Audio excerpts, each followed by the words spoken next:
Good morning. I'm going to talk about um, leadership, specifically power and empowerment. Leaders become great not because of their power, but because of their ability to empower others.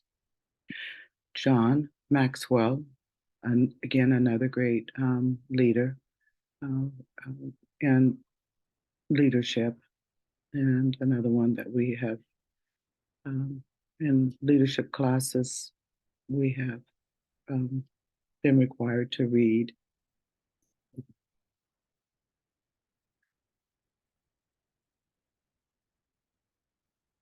This student learning outcome contrasts how nurses are empowered within a healthcare organization.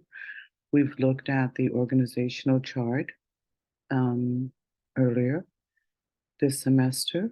Now we're going to look now at how nurses gain empowerment as a member of the interprofessional healthcare team.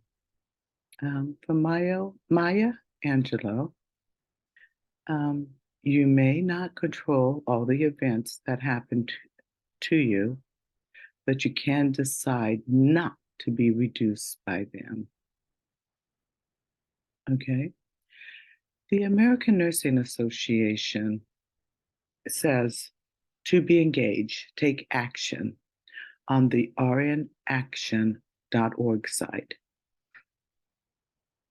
This site helps to keep you updated with the latest news, what's happening in Washington, regulatory actions. One specific thing that the American Nursing Association, the ANA, says is to be an advocate. You are an advocate. To be an advocacy is a pillar of nursing. Advancing the profession on nursing priorities at the federal level is a must. Monitoring state legislation is a must. Implementing nursing services in the regulatory process, knowing what's going on at the state level and at your local level and at your unit level are all very important to know. Some things that are currently happening at the political level and things that are influencing nursing are: how will the end of the public health emergency impact us on May 11th, 2023? The Nurse Overtime and Patient Safety Act protect us. How will the Momnibus legislation protect maternal death? How will the Improving Seniors Timely Access to Care Act protect us? And there's many more. Again, you can't keep up with them all, but it's important to know if these acts, these laws, if they affect your area of nursing, it's important for you to know those and what's going on with those in your area of practice. Excuse me, I'm trying to get sick again, which I'm not going to let that happen. Okay, the history of power. Power comes from the Latin word protere or protere. Power is the capacity of a leader or agent to influence the value, beliefs, attitudes, and behaviors of another person, group, or organization.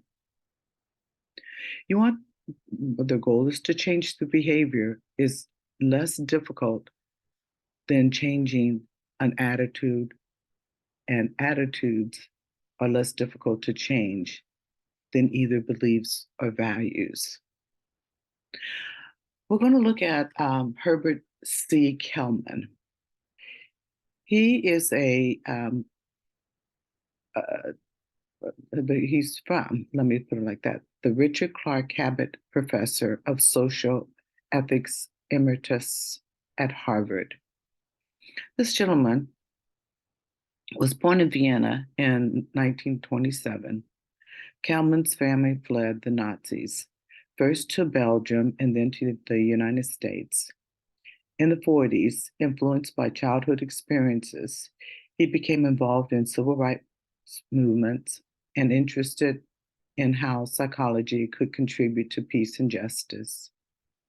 He attended Brooklyn College and then Yale University under the mentorship of Carl Hovland. Well, he received his social psychology PhD in 1951. It was there he articulated and experimentally validated his tripartite social influence theory. And we're going to talk about that theory because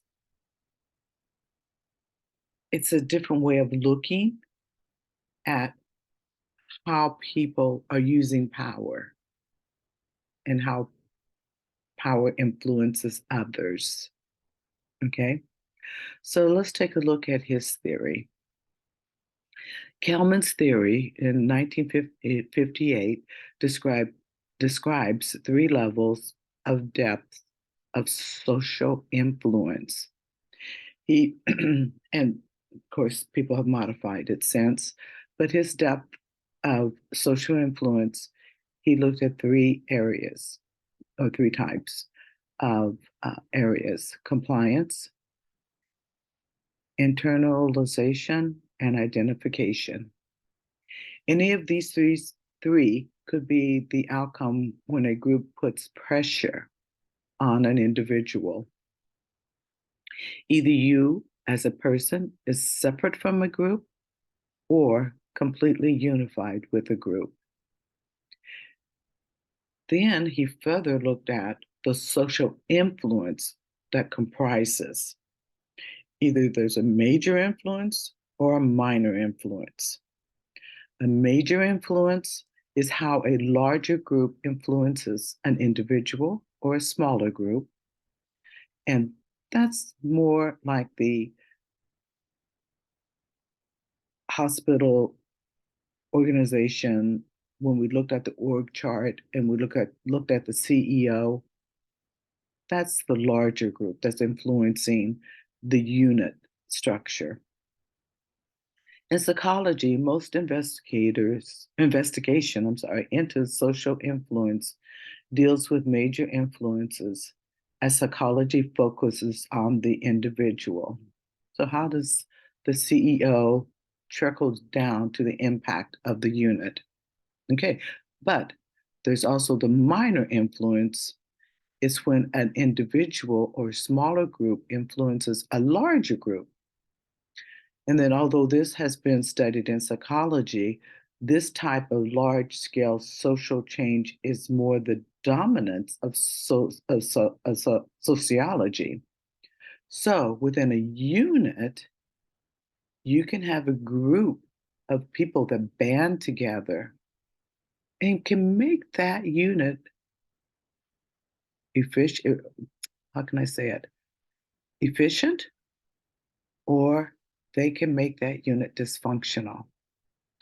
And I've seen it where one person is a negative influence on others, and the leaders' productivity, their dashboards, numbers are in the tank. And then the director has to go to the executive board to try to explain. And then the larger group, which is the CEO down, wants change to happen. And the bottom line is many times they have to find that negative person, and eventually, over time, they have to get rid of that negative person. So that's the major minor. And we're going to look in a little more about what does compliance look like. Compliance is The individual or the group are separate. Identification, they overlap. The internalization, they are completely merged together. Okay? So let's move and let's look at compliance. What does compliance look like? Compliance is more the lower level. It's where, excuse me, excuse me. It's where the person is pretty much doing whatever the leader says. They want to avoid problems. They want to belong. They want to do what's necessary. They want their paycheck. That's more the transactional kind of a leadership. That's like the nurse's aide wants to get their paycheck. They, come to work. They do what they need to do. They, take the vital signs. They turn to patients, and they really most don't want to, you know, cause um, any particular problems. So that's considered the lower level working relationship. Okay. Um, then you get to the internalization. Now you're getting to the place where um, the person really takes on the expectation of the group in private as well as in public. This change continues on indefinitely, even in the absence of the group. In essence, internalization leads to a new behavior. The individual is now completely part of the group in terms of thinking and behavior. The person is committed to support and implement requests made by the leader in relationship to the values, beliefs, attitudes, culture. This is more of a transformational leadership, retaining your cultural customs even if you're far from your native land, following your family, religion, political views. And this is where you could be at work and you found somebody that, or you met somebody that is from your country and or someplace near your country, and they've got very similar values, beliefs, cultures, attitudes, and you meet at work and you start meeting privately, and together you form a bond. And even though you may not be from the exact city, but you as a group um, are following or can follow many of the same cultural customs. So there you all are internalized uh, uh, your your relationship, and and pretty much have formed a bond. Then you have the identification. This relationship is more the medium level of social influence on the group, where the individual identifies or imitates the leader's behavior and adopts the same attitude to please the leader with the group or individuals in the group because they value the group and want to belong to it. The individual might change some behaviors in public as well as in private, but might not agree with all aspects of the group's behavior or thinking. Acting in a particular manner every time you're out with your friends.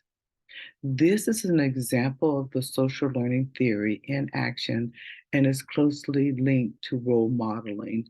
And that's again where um, you're on you start on a unit, um, and you want to belong on the unit.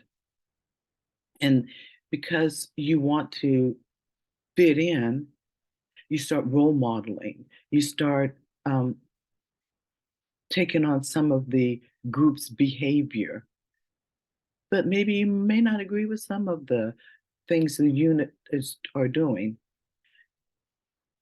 You may have a party and then there's a group party. You may take on some of the kind of group behavior again, but you may not agree with it all. So you're kind of at that medium level where you're kind of, you know, there, but you're still kind of reserved. So that's considered identification um, in the social structure of and the power structure. Now, leadership and power are closely linked. Okay, in your reading, and you will see this on the exam. In your reading, and I just want to just reiterate that I started off with Kelman's because leadership and power being closely linked together, we're going to discuss these um, power base and how they are intertwined with Kelman's social theories. This was a study in 1959 by John French and Bertram Raven, where they identified 5 base of powers. And so we're going to look at legitimate first. Legitimate power. This type of power can be unpredictable and unstable. This type of power, that's where you see the CEO. That's where you see the President of the United States. It's a given power. You may not know the person, but just based on their title, they're given the power. They walk in the room and or on the unit, and you notice that everybody's kind of flocking around to them. And you go, well, who's that? And they'll say, oh, that's Mel. That's the CEO, CNO, or a Chief Nursing Executive, CNE. And that's the Diane, that's the CEO. Without any second thoughts, you either will run from them or run to them to meet them. You're just giving them the power. Now, if the next day Mel was fired, the CNE, and you see him on the street and you know he was fired, maybe he did something egregious, you may walk right past him because now he no longer holds the title and he no longer has that power. So power comes and goes, comes and goes. You know, right now in the social world, Putin has all this power. Tomorrow, Putin may not have that power. Benjamin Netanyahu, I may not say his name correctly, but he, when he was in power, he was in power. Then when he was out of power, there were still some followers, but he may not have had the same amount of power that he had. So legitimate power based on title, but it can be taken away. Let's look at reward power.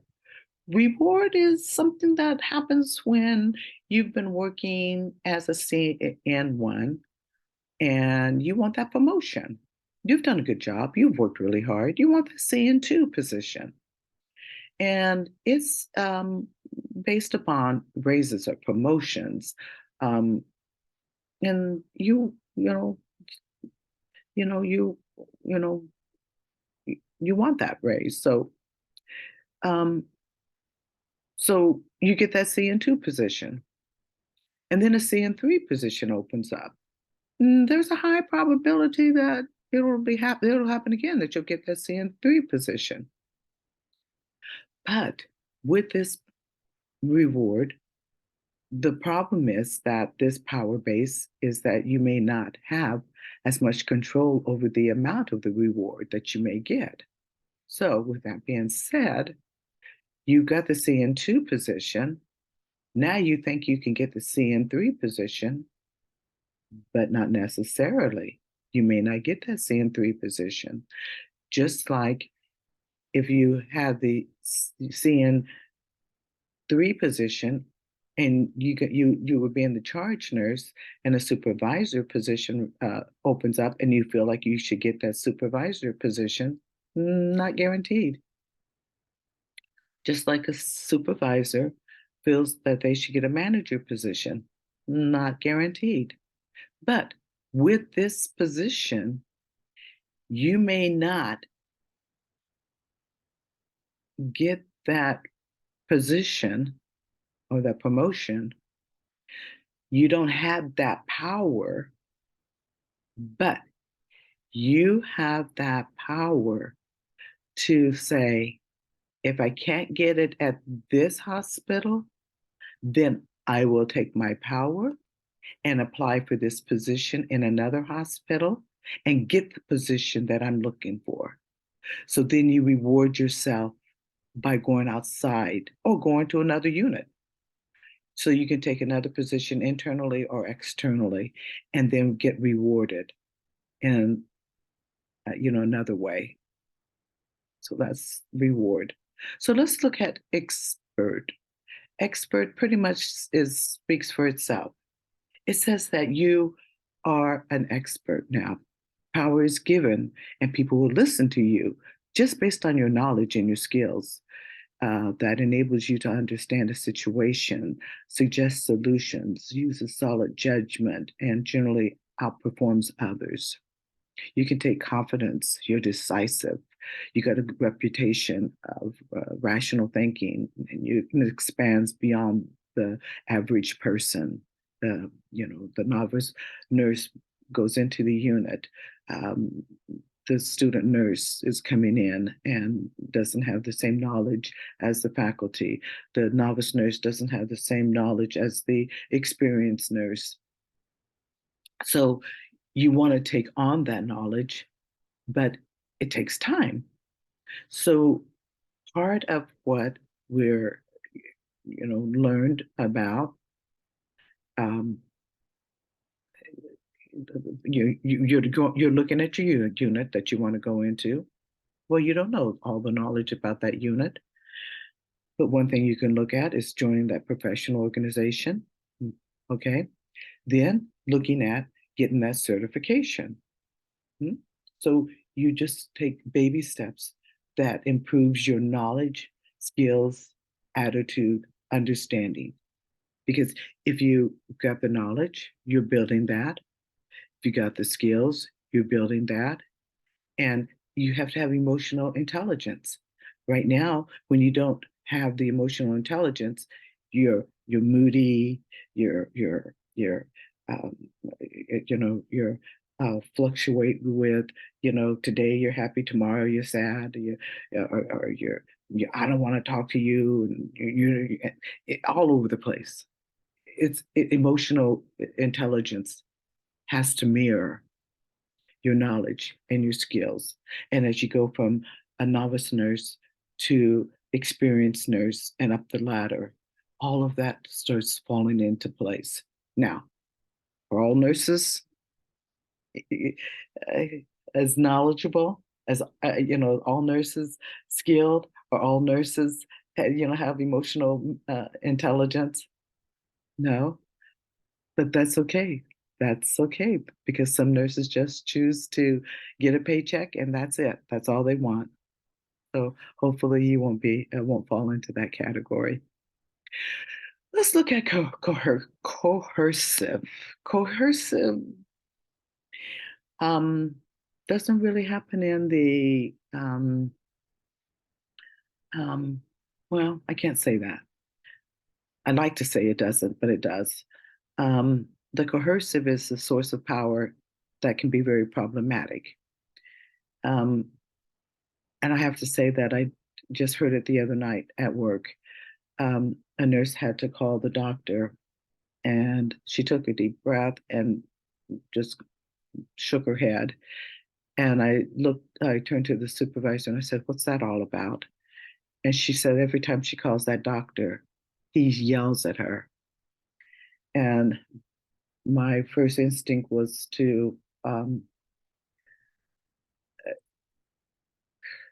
protect her and take the phone from her when she called him and yell at him and tell him don't be abusive to her. I didn't, but that's the problem with this coercive. People can be abusive. It's an unhealthy behavior. Um, or and this doctor, he might be just dissatisfied with the workplace. Um, his home life might be, just terrible when he comes to work, and he takes it out on, weak nurses or even new nurses, novice nurses. Um, it's not appropriate. Then on the other side, you can have a manager that's, um, how can you say it? That's let's how can you say it? She's lets her title go to her head, and she threatens people of being fired, or demoted, or denies privileges, or gives horrible assignments. Um, she or he, excuse me, abuses their power, and that's it happens. Or there's the problem with quid pro quo, and it still exists. Um, and that refers to where someone's in there has the power over another, and they will say, you can get that position if you go out with me. You can get that position if you buy pizza one day a week. Um, and so there's a give or take, and should not exist, but unfortunately, people just don't know you cannot do that. Okay, let's look at this referent or charismatic. That can be good or it can be bad. This power has that charisma, charm, admiration, appeal to it. This is where one person likes and respects another person. They can strongly like with, uh, strongly identify with that person the same way.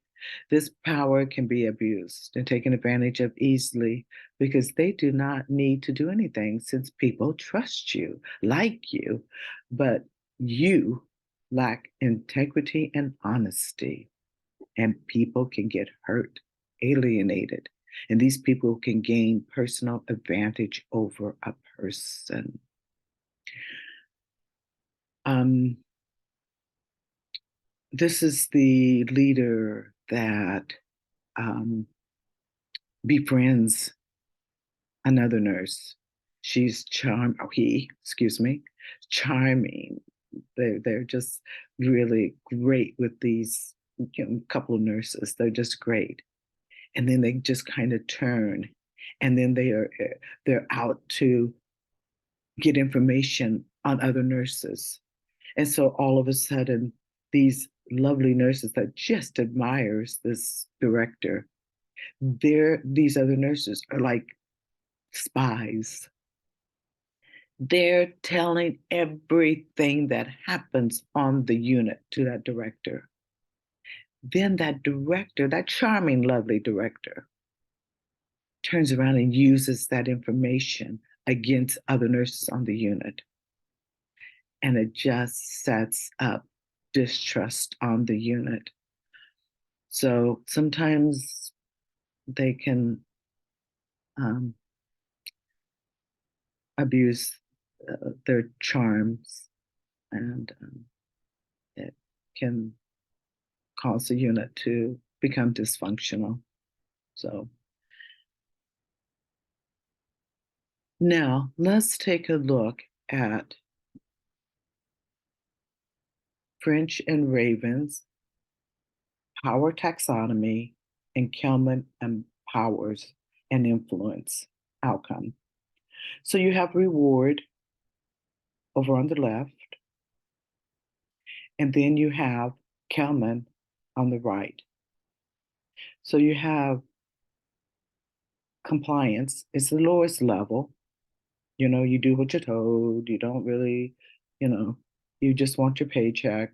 You don't want to get into any trouble. So, so that person wants rewards. The person's complying to obtain rewards. controlled by the agent. Don't give me any trouble. But that person can be coercive to that person too. Okay. So that's kind of the matchup between the two. Legitimacy also can take advantage of that person that's being compliant. Okay. Expert person, internalization, remember, completely takes on the expectation of the group. Okay. That person has that special knowledge. So they're really helping to build the team. Okay. Identification, charismatic, he or she admires or identifies with the group. The medium level social influence, where the individual identifies or imitates the leader's behaviors or attitude, can be good or can be bad. It all depends on that type of a leader. So remember, anyone is capable of holding power and influence of others. You do not need to hold a title or have a big office. You can be there at the bedside with all of these taxonomies, okay, and have Kelman's influence, but it's how you use them, okay? Recognize those within yourself, okay? Avoid being influenced by those who use the less effective type of power. Focus on developing expert and referent power for yourself. Be an influential and positive leader. Okay. I just wanted to point out there's many other sources of power. And I think the book talks about a few more. So just know that we didn't cover them all, and there's just not enough time in the day to cover them all. Okay. Power and empowerment. Power and influence and the basis of power changes in all organization. Power is not static, okay? It changes over time. And that's why when I say what you learn today, it'll change tomorrow, okay? Changes over due to changes in conditions and actions of individuals, okay? Health leaders who control their emotional selves are cognizant of their sources and level of power. Okay. There are also sensitivity to subcultures in their organizations and to sources of level of powers in others. And they will best navigate amid coalitions and groups in moving the health organization forward in a positive direction. So, power, the ability to influence action, to move the organization forward, empowerment, the feeling that you're competent, you're in control, you're getting the patients up, educated, out the door. You've got the authority, you got the power to be a supervisor at the bedside, taking care of that patient, getting the family educated, and getting them out the door. So you have to be able to be an influence within that healthy organization. Also, I wanted to say too, just as you are at the bedside, it's important for you to realize too, there's many, um, what's the word, committees, work groups that are also a part of the unit and part of the health organization.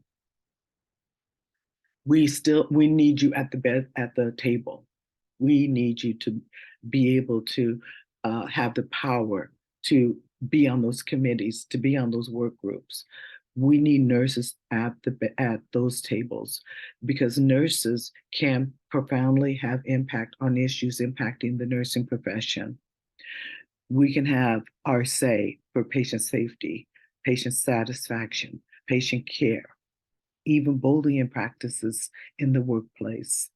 We can be there to impact and have a say so. Um, on what's happening in the nursing profession. Okay.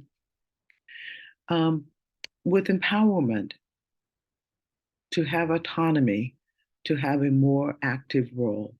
Again, looking at cadres, sharing information and responsibility, having the authority to do something about change.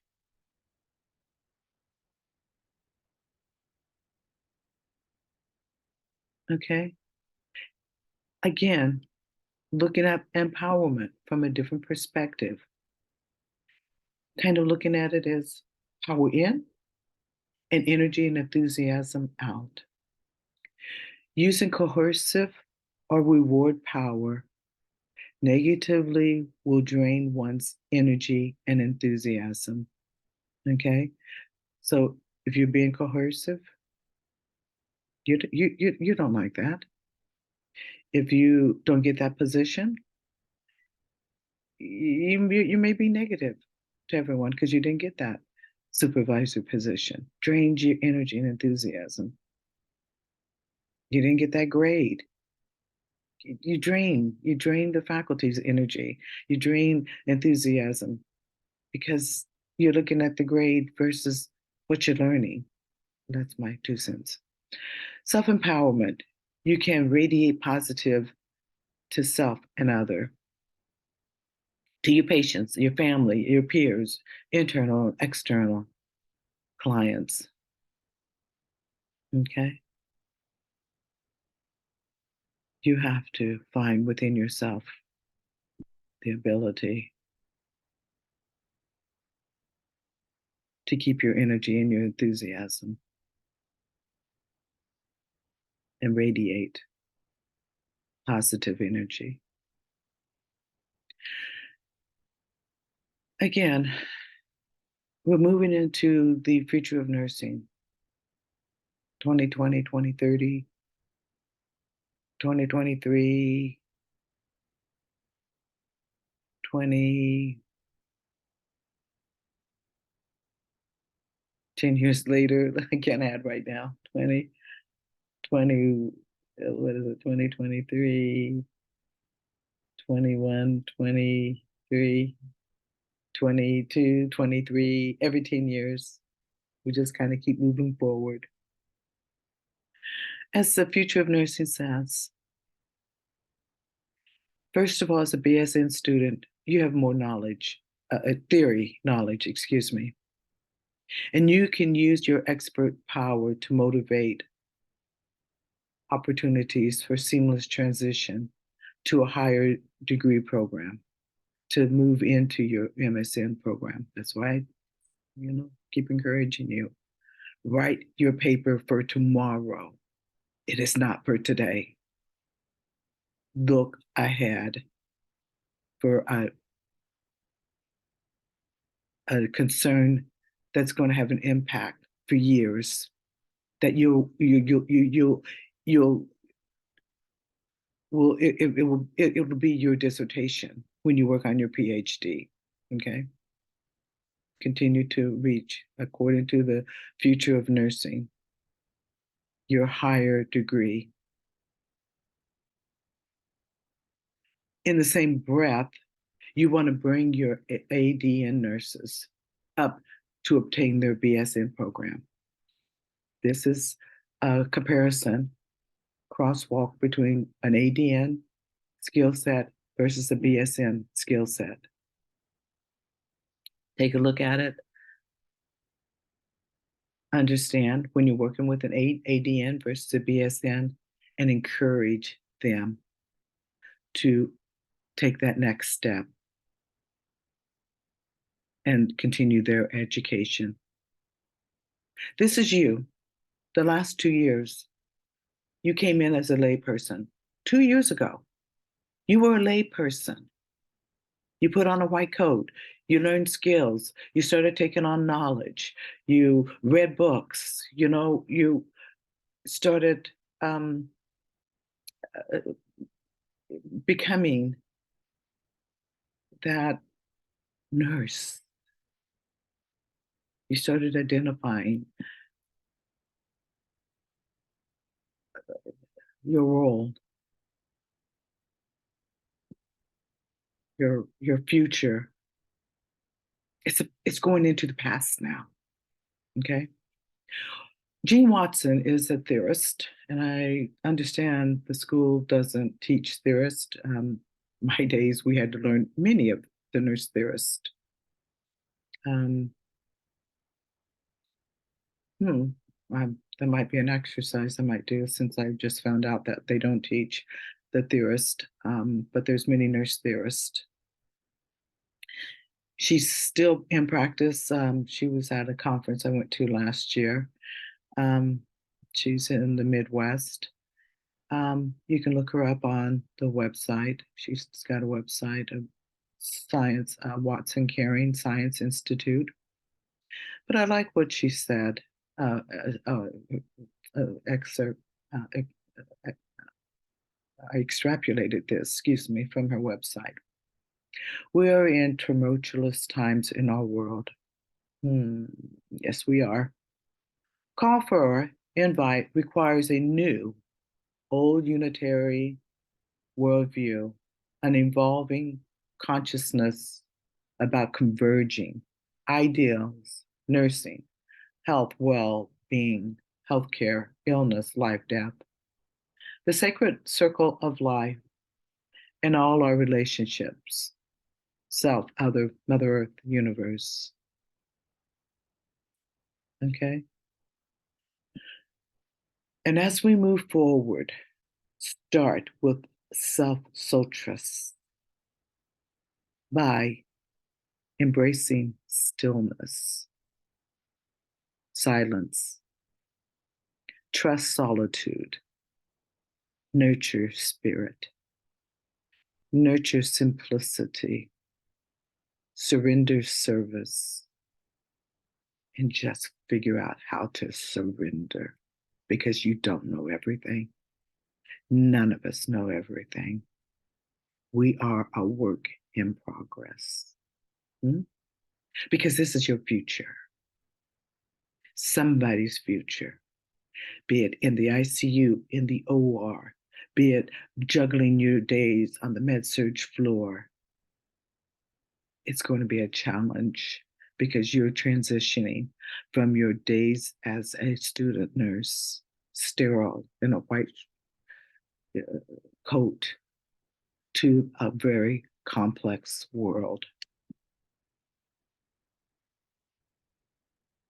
So the future of nursing has 4 key messages. Nurses should practice it to their fullest extent. You should achieve higher level of education and training. You should be in full partnership with physicians and other health professionals. You should have effective workforce planning and policy making. That is the future of nursing, the 2023 and 2030. Here's 7 recommendations. Oh, darn. There's 7. Oh, there's 7 recommendations. Actually, there's 10 recommendations um, that are in the art and the paper. If you like to just breeze over those. Um, I did put in here, you will learn more about those in community. If the TBSN have already taken community about the social determinant of healthcare. Um, the reason I bring this in because sometimes people look at the title and think that it's something you can change, but it's important to dig into the definition because the definition of social determinant of healthcare is the condition in which people are born, grow, work, live, and age. When you live in North County and you don't go to South County, you have no idea the difference between the two because you may have all the lovely grocery stores, the lovely parks, the uh, uh, uh, what can I say, um, all the amenities. But you can go into Southeast San Diego and you won't see a Rouse, you won't see a Vons. You'll see grocery stores with names you've never heard of. You'll go into the parks and you may see gangs hanging out in the parks. You may drive by houses where the yards are not pruned, the houses are dilapidated. Um, Whereas you go in North County, you've got modern homes that are maybe 10 years old, 2-story, um, manicured lawns. And if you haven't been in Southeast San Diego, I recommend you drive in there to truly understand what the conditions are. Don't look from your lens and try to understand and judge what people are living in that Southeast San Diego. Markedly different, markedly different. That's all I can say. I'll say about that right now. I put the website for CDC, Social Determinant of Healthcare, because in North County, uh, San Francisco, there's, affluent areas where people don't know what illness is and they can't go to the doctor and address it.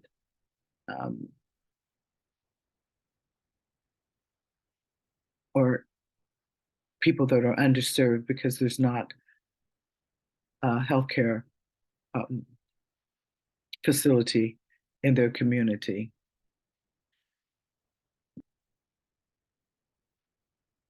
Or there's disparity in their community. And it's all relative too. In the United Kingdom, the term inequality is used to describe differences in the health among groups based on socioeconomics. It's all different. I put here a pyramid. Pretty much, this is a primary goal of creating partnerships and lifelong learning who desires more in-depth understanding of the social determinant of health and is reflected in this committee that put together this framework. And if this framework captures the education of all levels, from foundation to graduates to continuing professional development. This education, which applies transformative learning techniques, and it builds upon. This is why I emphasize the infographics, because in your organization, you may be asked to go out to the community and to educate. It's lifelong. So you have to know how to outreach, to do outreach, and how to do outreach, not from the lens of your community, but from the lens of the community that you're going out to. Life changes. Okay. So I'm just going to not belabor over that anymore. Okay, resources for your topics. I really recommend that you sign up. It's free to go to this nationalacademies.org. It gives you, they have a lot of wonderful articles there. I attended a seminar, and I like the phrase that nurses should be fully engaged with other health professionals and assume leadership roles in redesigning care in the United States. Let's finish up by saying the past is practice. The things we encounter in our past is a practice for our future. Don't take things personal. You never know what someone is going through. You never know what makes one's reactions. Understand that the situation is not permanent. The situation will pass. Acknowledge it, accept it, embrace it. For every action, there is a reaction. What does your reaction say? Thank you for listening. I'll see you, um, I believe, on the 10th. Take care. Be well. Bye bye.